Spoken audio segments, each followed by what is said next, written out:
¿Qué tal? ¿Cómo están? Sean bienvenidos a otro episodio más de este podcast llamado Convars. Tenemos nuevamente a otro artista multidisciplinario que ya tuvimos el honor de tenerlo en dos episodios. Él es Boca Floja. ¿Qué tal? ¿Cómo estás? ¿Cómo te va en la vida? Muy bien, gracias por la invitación. ¿Cómo estás? ¿Todo bien? Sí, todo bien, muchas gracias. De antemano, nuevamente es un gusto tenerte aquí.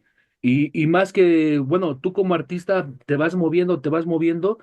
Y cuando terminamos una entrevista ya estás en otra cosa y es bueno documentarlo y darle seguimiento justamente para saber más de tu labor. Cuéntanos acerca de tu libro del Mondongo al Ojalá. Sí, bueno, es un libro que salió en el verano del año pasado. Eh, es una colección de microrelatos, historias cortas, fotografía. La fotografía la hice yo. Y un formato un tanto híbrido en términos de la forma de escritura, porque hay unas cosas que pueden ser similares como un ensayo, pero navegan quizá entre un poquito de ficción y un poquito de más considerado como poesía, no sé. Es un formato como abiertamente híbrido que va de alguna manera en conjunción con una serie fotográfica que carga de alguna manera parte importante del peso del libro. Lo he estado presentando en diferentes partes, diferentes países. De hecho, acabo de regresar hace un mes de Colombia. Estuve en el Hey Festival, que es uno de los festivales de literatura escrita en español, que es el más importante del mundo. Y tuve ahí como cuatro presentaciones en diferentes ciudades en Colombia bajo el marco del festival. Eh, en fin, he tenido la oportunidad de presentarlo en un montón de lugares y estoy contento con la posibilidad de mostrarlo a la gente, ¿no? Sí. Y de alguna manera, bueno, todavía está disponible en tu página, ¿no? De Emancipación. Está sí, en mi tienda que se llama sociedadcimarrona.com, pero también está en Amazon, Ah, qué si, bueno. si les hace más fácil. Y creo que es importante como mencionar que es un libro que carga con un proceso a nivel del contenido que, si bien parte de mi experiencia inherente con el hip hop como tal, no es la aproximación tradicional de un rapero que escribe un libro, ¿no? Que a veces hacen básicamente publican sus letras, lo cual está muy bien, ¿no? Está excelente, pero en este caso es un libro que tiene pues contenido teórico, contenido de análisis crítico, que tiene ejercicio fotográfico y que al final del día es una práctica de producción de conocimiento y de producción intelectual que no necesariamente está suscrita como esta lógica de lo que a veces se produce dentro de las comunidades de hip hop, especialmente en Latinoamérica, ¿no? Entonces, es otro viaje, ¿no? Sí, ¿qué libro es? ¿Qué número es de los que llevas? Uno, El primero fue dos, tres. Imaginación, ¿no? Sí, Imaginación. o sea, como tal tengo tres, este es el tercero, pero tengo una antología, entonces es el tercero como tal o el cuarto si contamos la antología, ¿no? Todos están disponibles en Amazon. La antología está disponible en Amazon. Hay uno que se llama Prognosis, que es uno que escribí en inglés y en español, y ese creo que está en Amazon también. Y el primero no creo, Imaginación no, pero en algunas librerías en México ese todavía lo encuentran, ¿no? Este salió con una editorial que se llama Bajo Tierra Ediciones y creo, si no mal recuerdo, que por ahí todavía tienen algunas copias en algunos puntos de venta, ¿no? Ok, igual para que la gente que está escuchando este episodio vaya a checarlo. Oye, también en este lapso que no te vi, en cuestión de entrevista, también sacaste un vinilo. Cuéntanos acerca del vinilo, de Sí, Miscelánea Esencial. sí, tenía esa deuda pendiente por sacar un proyecto en ese formato. Obviamente lo había hecho ya hace muchos años, en el 2006 saqué uno, pero creo que era un momento ya me estaba tardando en sacar otro en ese formato, sobre todo porque estoy convencido que es bien importante darle la vuelta a esta lógica del, de las ventas digitales, ¿no? Todas estas compañías y estas disqueras, agregadoras y entidades que fungen como un intermediario entre el artista y el público, eso sin contar pues la, el poder de influencia de cómo se maneja eh, la visibilidad y la no visibilidad de ciertos proyectos a través de los algoritmos y toda esa mierda. Creo que el hecho de poder producir cosas en los cuales puedas eliminar al intermediario, es decir, que la dinámica sea consumidor de tu música, artista directo, sin tener que pasar por un intermediario, es bien importante, ¿no? Porque pues todos sabemos que son dinámicas de abuso, ¿no? Básicamente, o sea, Spotify y iTunes y todas estas plataformas son súper ventajosas y abusivas, ¿no? Es un modelo, básicamente es un modelo piramidal, ¿no? O sea, es básicamente eso, ¿no? O sea, desposeer a los artistas con menor cantidad de seguidores. Estoy hablando de gente que quizá tiene 100 seguidores oyentes al mes, ¿no? O sea, no es propiamente mi caso, pero evidentemente mi caso tampoco es el 0,001% de artistas que están en el top de las listas, que evidentemente son los únicos que realmente están recibiendo una paga un poco más sustentable en términos reales de lo que están generando, ¿no? Porque manejan volúmenes, ¿no? Entonces, es un poco darle la vuelta a esa lógica, ¿no? A través de este tipo de iniciativas, de sacar otra vez proyectos en formato físico, ¿no? Sí, la verdad, sí. Que justamente tú, bueno, los que te llevamos años conociendo como artista, eh, pienso que tú eres la definición de eso, ¿no? De que siempre has sacado tus propios proyectos, tu propio merch, tu propia manera de llegar, hacer llegar las cosas a los que te escuchamos. Justamente, oye, este vinilo está en venta también en tu página, ¿no? Bueno, ese proyecto, lo curioso es que ese proyecto ya se acabó, ¿no? Tengo ahí como dos copias, editamos 350 piezas, ¿no? Se acabaron, quedaron como dos, tres nada más como para la colección. Hablando un poco más del contenido, bueno, es una selección musical de lo que considero para mí es relevante en los últimos 5 años de mi proyecto. Eh, Viene una canción que me gusta mucho que tengo con Brother Ali, que es un rapero de este sello que se llama Rhymesayers, que me gusta mucho. Viene Rock, otra amiga de este mismo sello Rhymesayers, que es otra de las figuras más importantes del movimiento de hip hop independiente en Estados Unidos, lo mismo que Brother Ali. Viene una colaboración también con un rapero de Brasil que se llama Rapadura, que es tremendo.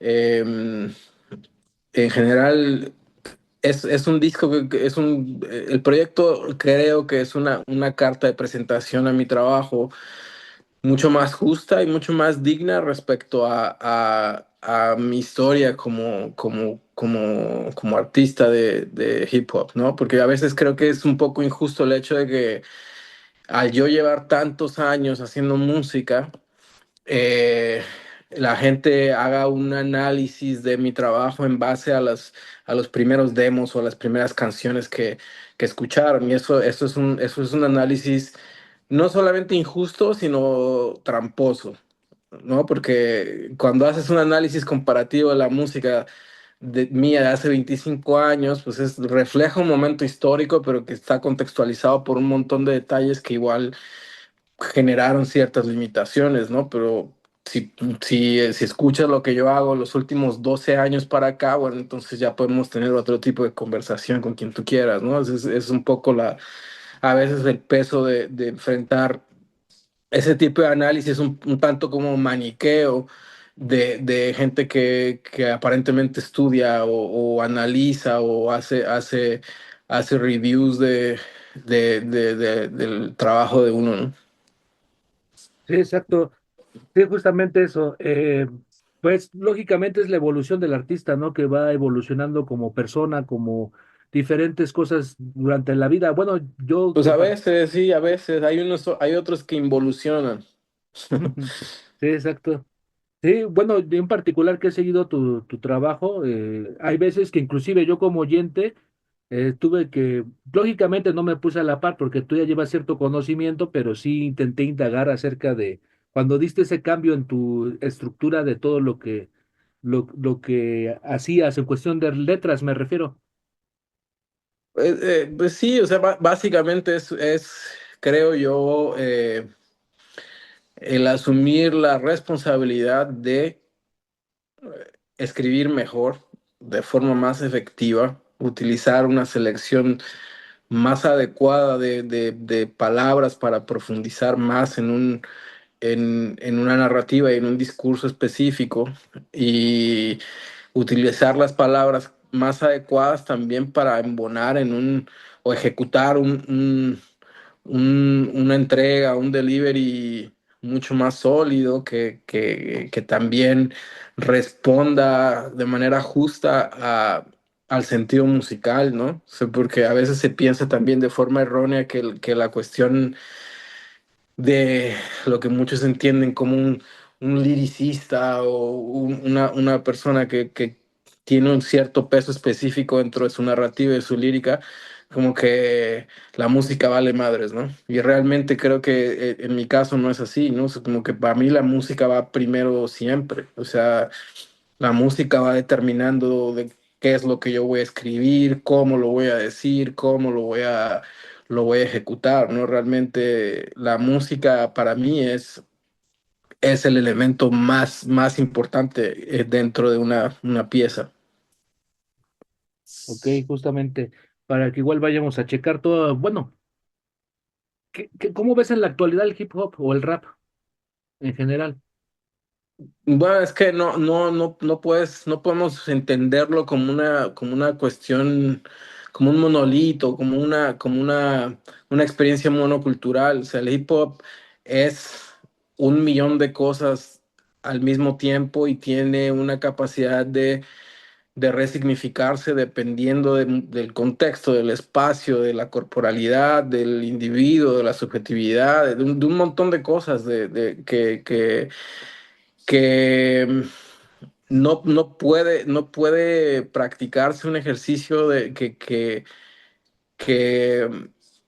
que sea necesariamente cohesivo para determinar una sola definición o un análisis único, ¿no? O inequívoco. O sea, yo creo que como yo lo veo, pues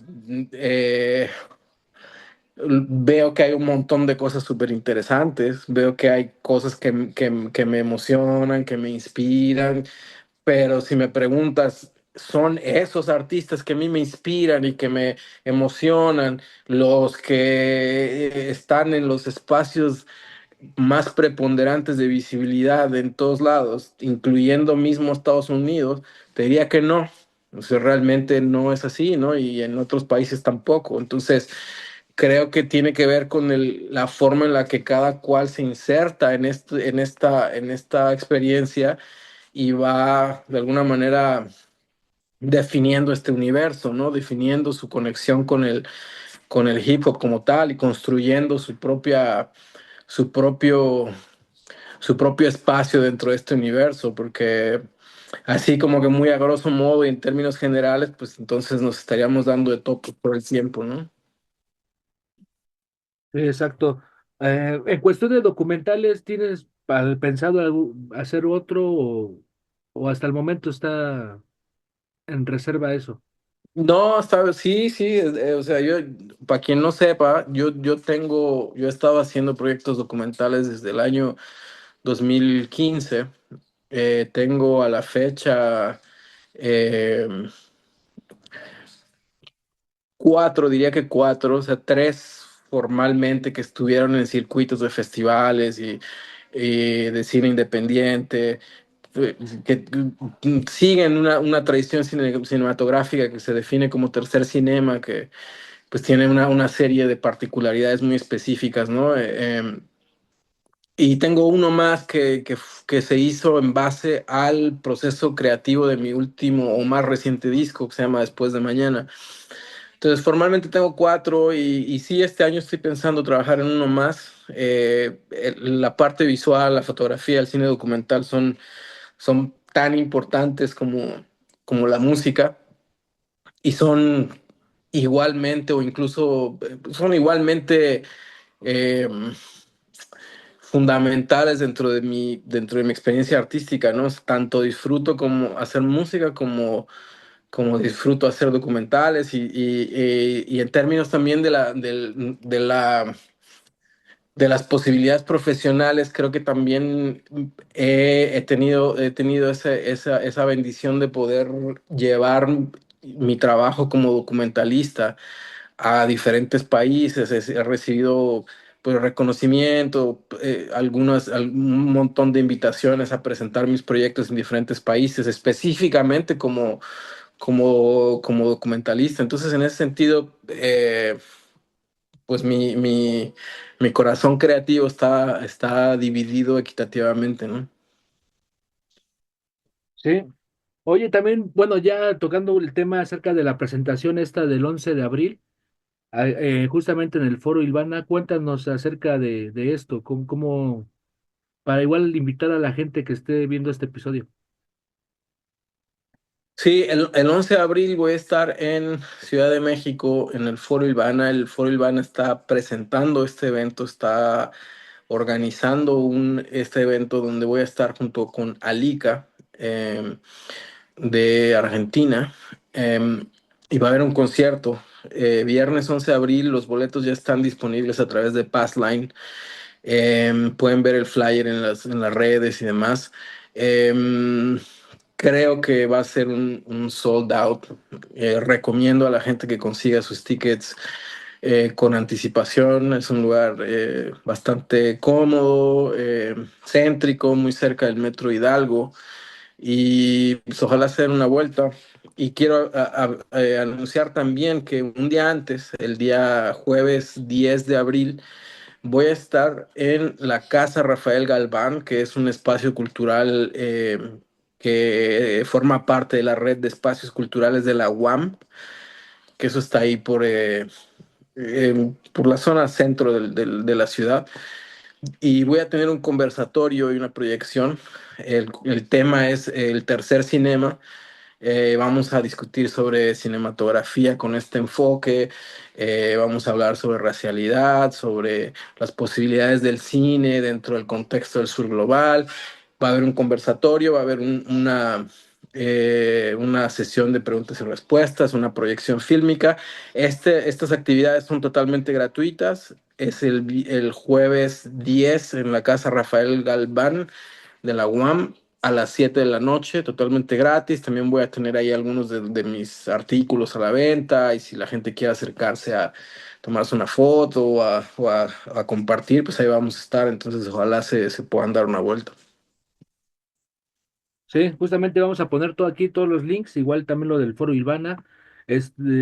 Justamente en tu show, ¿qué es lo que van a presenciar ese día? En cuestión de música, raps o... Sí, Claro, sí, pues un show de hip hop en un sentido literal, ¿no? De DJ MC.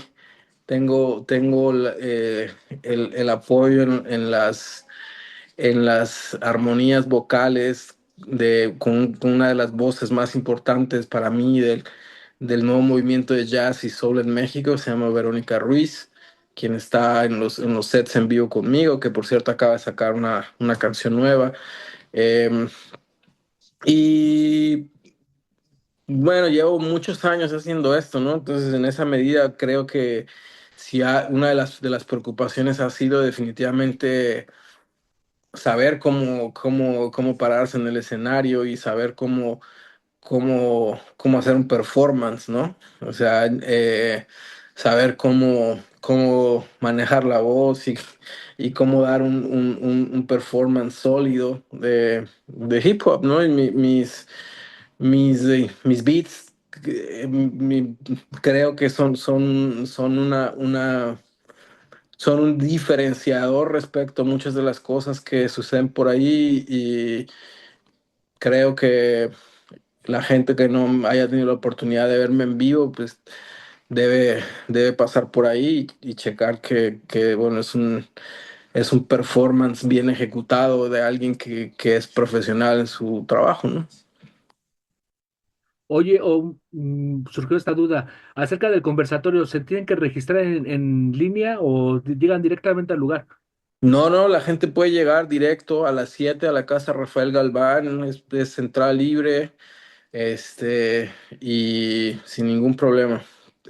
Todas las edades, entrada libre, va a haber cine, conversación, diálogo, firma de autógrafos, fotos, preguntas y respuestas, etcétera. O sea, creo que va a ser una buena oportunidad para compartir con la gente también.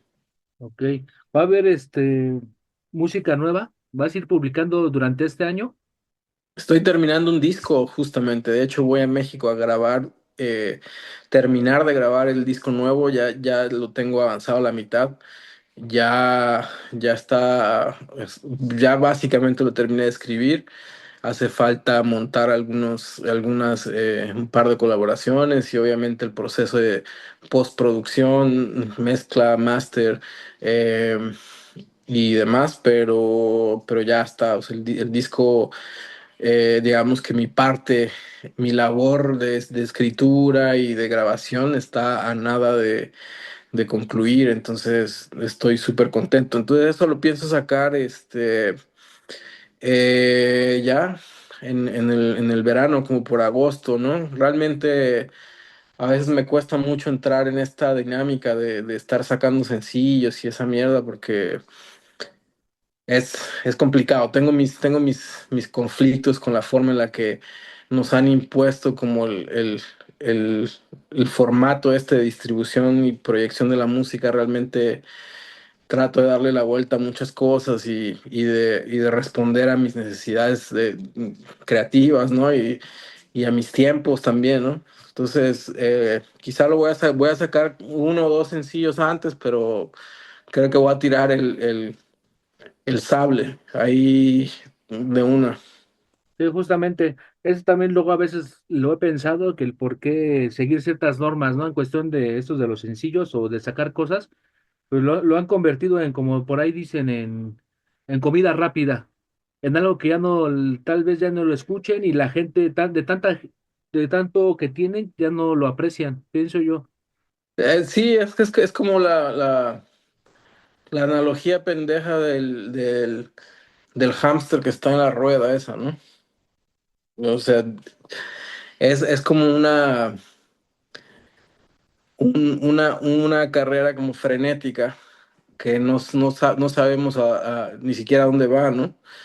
Eh, es a veces esta sobreproducción, este consumo hiperacelerado, esta dinámica que a veces puede funcionar, o podrá funcionar, o quizá no funcione para un cierto grupo de artistas, pero no todo el mundo tenemos ni ese interés, ni ese cuerpo de trabajo, ni esa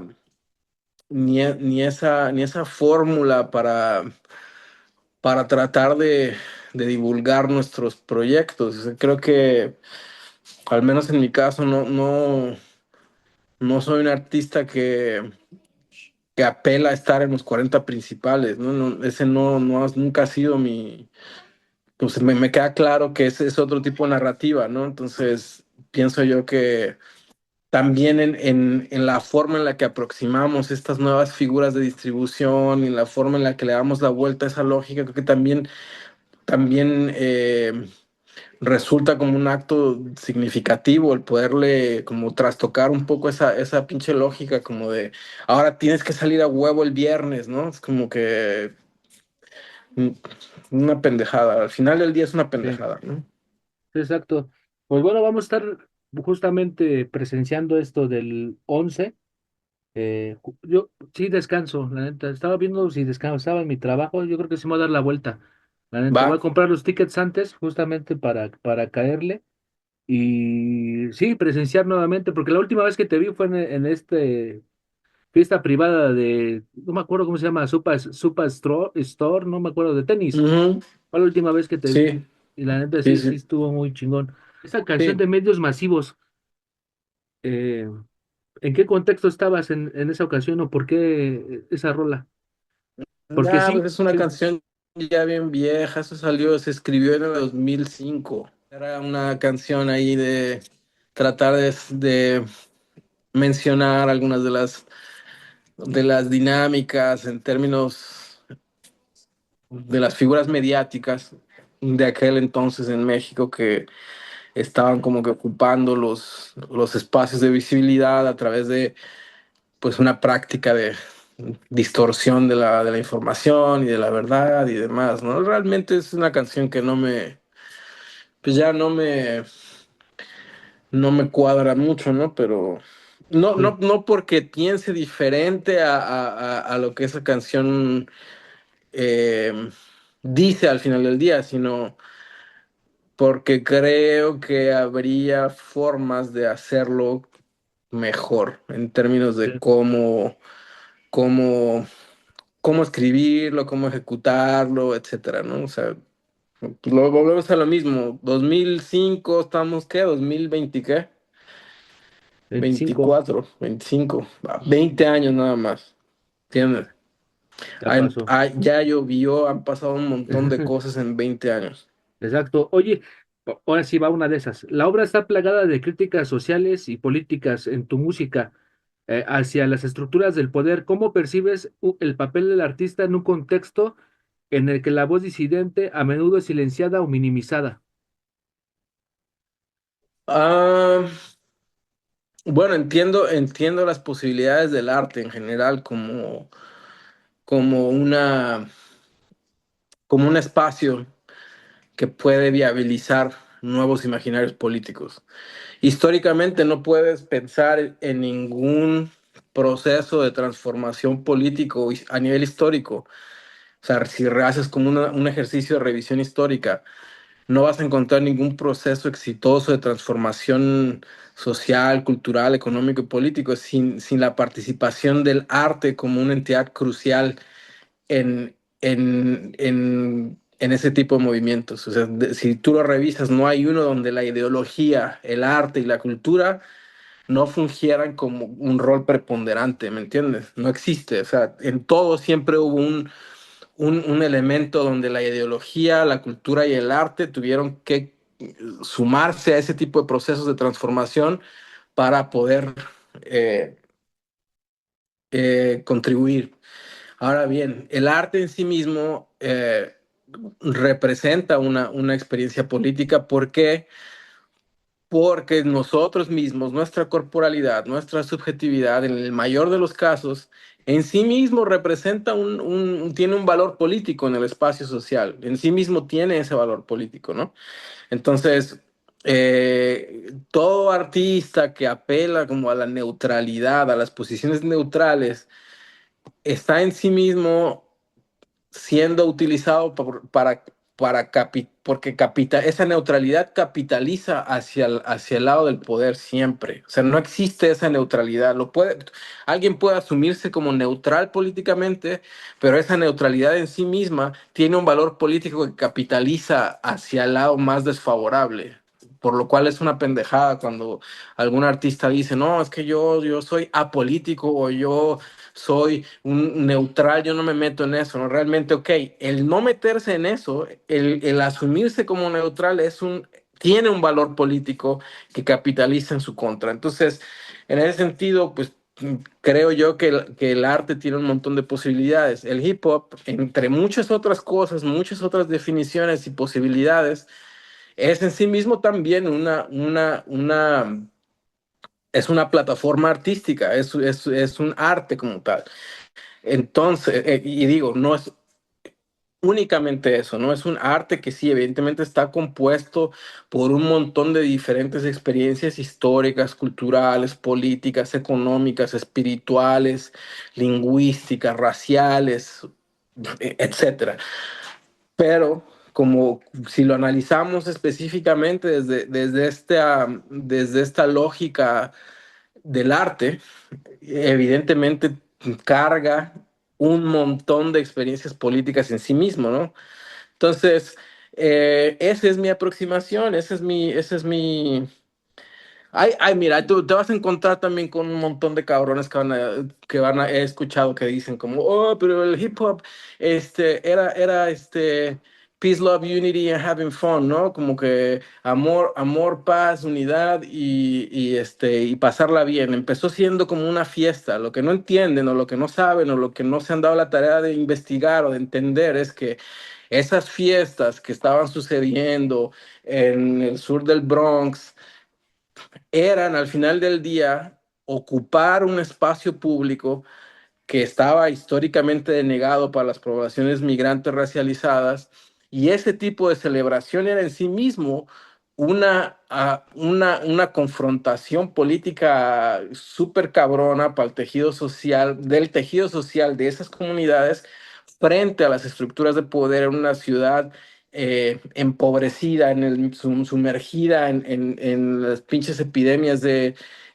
crack y de empobrecimiento que estaba sufriendo ese tipo de comunidades en New York en ese tiempo. Entonces, básicamente estamos hablando que sí, un acto celebratorio y una fiesta es en sí mismo también una manifestación política, especialmente cuando se está ocupando un espacio público, ¿no? Entonces, sí, o sea, es como una versión como muy miope el entenderlo como únicamente como una fiesta donde todo es rosa y hay casi como todo es celebración, solo les falta añadirle globos a su análisis, ¿me entiendes? Es meramente una fiesta que evidentemente estaba cargada de un lenguaje y de un posicionamiento político inherente a la corporalidad, inherente a las condiciones raciales, inherente a las condiciones sociales, ¿me entiendes? Entonces, es por ahí. Ok, ok. Pues sí, es bueno saberlo y es bueno aprenderlo, ¿no? Porque justamente creo que el mensaje se ha desvirtuado o como dices, hay banda que prefiere hacerse a un lado o ponerse neutral para no tomar Es la, que la cuestión política, ¿no? O hablar hay, del tema. sí, hay un vacío histórico también en la forma en la que se ha resignificado el hip hop en diferentes partes del mundo, y eso a las estructuras de poder les conviene. ¿Entiendes? El que ese tipo de vacíos históricos se sigan reproduciendo, ¿no? O sea, es como, por ejemplo, ¿cuál es estamos en el 2025 y hay gente que todavía piensa que Red Bull es una entidad que le ha hecho bien al hip hop del mundo, ¿no? Como si a esos cabrones les importara un carajo eh, cualquier cosa relacionada con la cultura. Esos güeyes lo que quieren es vender su producto a través de la cooptación de cualquier figura cultural que esté en posibilidad de generarles dividendos, ¿no? O sea, y esto no estoy diciendo nada en contra de quienes participan en este tipo de cosas y demás. Hay algunos artistas a los cuales yo les tengo aprecio, les tengo respeto y demás, ¿no? Pero me refiero a la corporación como tal y a la figura que esto tiene dentro del contexto histórico.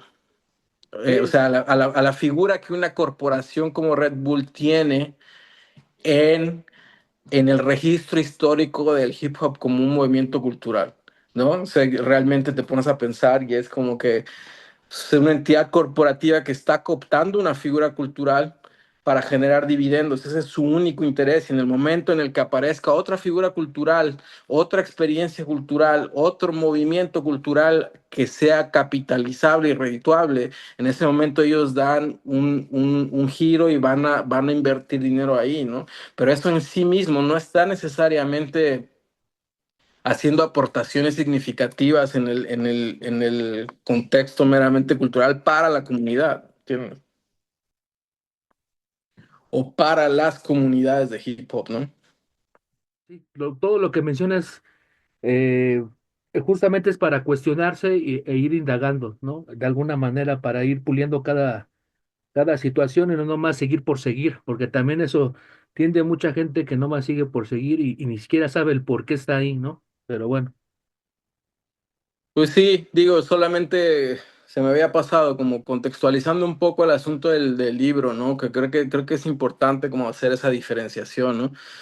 Cuando se habla como de la inserción del hip hop en diferentes espacios como académicos o espacios donde existe la posibilidad de darle un uso pedagógico al hip hop, creo que la diferencia está en que yo no estoy haciendo como pedagogía enfocada necesariamente como en las posibilidades este, lingüísticas o de escritura o del hip hop como tal, ¿no? O sea, yo más bien vengo de la experiencia de hip hop, pero a partir de ahí estoy haciendo un enfoque que está direccionado a una revisión histórica de asuntos como la colonialidad, la racialidad, historia de la diáspora, de las políticas raciales, del análisis del sur global como una entidad cohesiva para experiencias históricamente marginalizadas, etcétera. Entonces, a partir de ahí, evidentemente, el hip hop es una arista dentro de esas conversaciones, ¿no? Entonces, porque a veces me preguntan si yo también hago ese tipo de talleres y ese tipo de cosas. Es como que creo que hay una diferencia bien grande entre ese tipo de trabajo que yo hago y a lo mejor el trabajo que otra gente puede hacer, que igual no digo que esté mal, pero si yo no estoy como en esa discusión sobre el hip hop y la poesía de oro de español del siglo de oro, ¿no? Generar esos diferenciadores, ¿no? O sea, como que a veces se entiende que este proceso de intelectualizar el hip hop tiene que ver con un análisis meramente enfocado como en las posibilidades lingüísticas del hip hop y en una vinculación al hip hop con otras tradiciones literarias blancas, eurocéntricas, y eso es, creo que es el peor error que se puede hacer, ¿no? Realmente mis figuras intelectuales, mis figuras literarias no tienen nada que ver ni con Cervantes, ni con nada que tenga que ver con con esa pinche lógica colonial blanca, tradicional, clásica, pendeja que existe, ¿no? Incluso con la defensa propia del idioma español y todas esas estupideces, ¿no? Realmente el enfoque justamente tiene que ver con un ejercicio que abrace otro tipo de figuras poéticas, otro tipo de figuras literarias y otro tipo de formatos de escritura que justamente desafían y que producen conocimiento y producen valía a nivel intelectual, pero a partir de lógicas completamente diferentes, a partir de referencias completamente diferentes a estas que a veces se tratan de abrazar por ciertos individuos que de alguna manera encajan en esta lógica de hacer un ejercicio intelectual del hip hop, pero a partir de una visión completamente colonial, blanca, eurocéntrica y pendeja, ¿no? Entonces yo creo que es importante hacer esa distinción que hay, que creo que es bastante equívoco ese tipo de visión, ¿no? sí, sí, O que exacto. igual más bien corresponde a su realidad, ¿no? Pero no corresponde a la de muchos otros como la mía, ¿no? Sí, exacto. Sí, sí, es bueno ver las perspectivas justamente para que la gente pues analice, ¿no? Bien el hecho.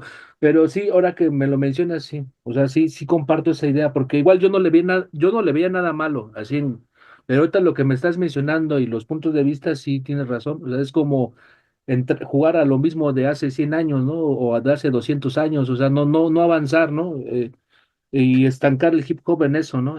Pues No, es que sí, volvemos a lo mismo. Igual para la población blanca criolla en México, pues a lo mejor sí les puede resultar, y que están involucrados en el rap, pues a lo mejor les puede brincar, les puede parecer como un ejercicio de conexión histórico, pero que igual pues se contrapuntea con la experiencia del hip hop como una experiencia meramente vinculada a procesos de racialización bien cabrones, ¿no? Entonces, es como que ellos están jugando al turista en una forma cultural y están tratando de justificar ese espacio a través de la conexión con figuras coloniales que tienen que ver con lenguaje, con historia blanca, colonial, etcétera. Entonces, con epistemología y una serie de procesos epistémicos y de conocimiento y de figuras intelectuales que distan mucho de la de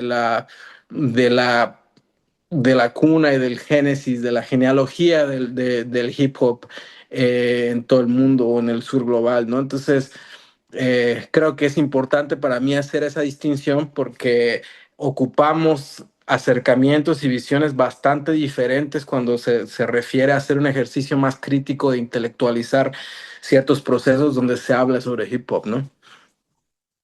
ok, sí, justamente.